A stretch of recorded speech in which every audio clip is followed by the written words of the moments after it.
Chapter 518 Review. Holy shit, things got heated this week, so Eileen and Erza go at each other right away at the beginning of this chapter, and Eileen displays her superiority by unleashing a barrage of attacks on Erza.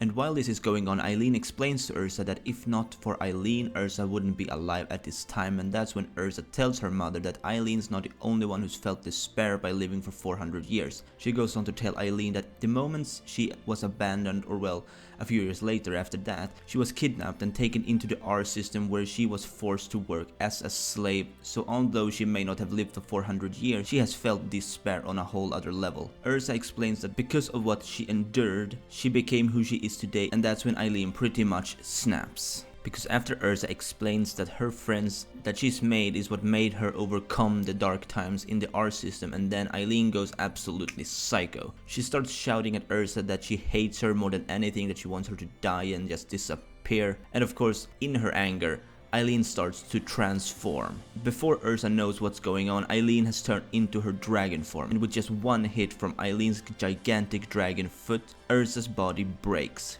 And this is not over at this point, because while Erza is lying on the ground, Eileen explains that while in her sage dragon form, her enchantments are on a whole other level. Her previous enchants were called high enchanting, but in her dragon form, she utilizes master enchanting. So we see a kind of spark in the sky, which of course turns out to be a magic known as Deus Sema, a superior version to Jalal's heavenly body magic. And Erza's body is still broken, so she can't seem to move, but that's when she realizes that if the meteorite impacts, then Erza won't be the only one to go. Wendy and many others will be caught in the explosion. So she calls forth her last energy with the hopes of stopping the magic Eileen has summoned. Erza's right hand is seemingly not broken, so she uses that last bit of energy to propel herself into the sky towards the meteorite, and this has Eileen very shocked. Eileen even goes as far as to ask herself how stupid Erza can possibly be, and that's when we get one of the best dialogues I think I've ever seen from Erza. And I'll have to quote this because it's just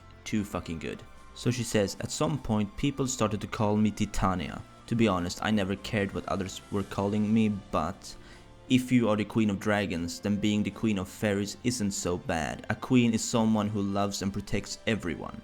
Even if my body is torn into pieces, I'll protect them all. Master, lend me your power." And then it says, "She entrusted her life to a flash of sword, which is now resisting and bellowing at the approaching despair." Eileen is still shocked and asks what the hell her daughter is doing, and the next chapter is called Show Me Your Smile. Alright then, so this chapter then, well, to begin with, we find out what kind of dragon Eileen is, a sage dragon, so that kind of piece of information was really nice to know. I'm gonna be honest, this chapter was insanely good. I mean, probably not the best chapter I've read, but like, it's way up there. The ending with Erza's potential sacrifice is what does the most of it, of course, as well as Eileen's dragon form, which I actually predicted would happen, but I'm pretty sure a lot of people did. So I think it's safe to say that at this point, that Acnologia will come in sooner or later, because Erza was taken out with one hit from Eileen's dragon form. Well, either that or some other dragon slayer will come around to settle things, but I still got my money on Acnologia if that's the alternative. The one dragon slayer with the motive to fight Eileen.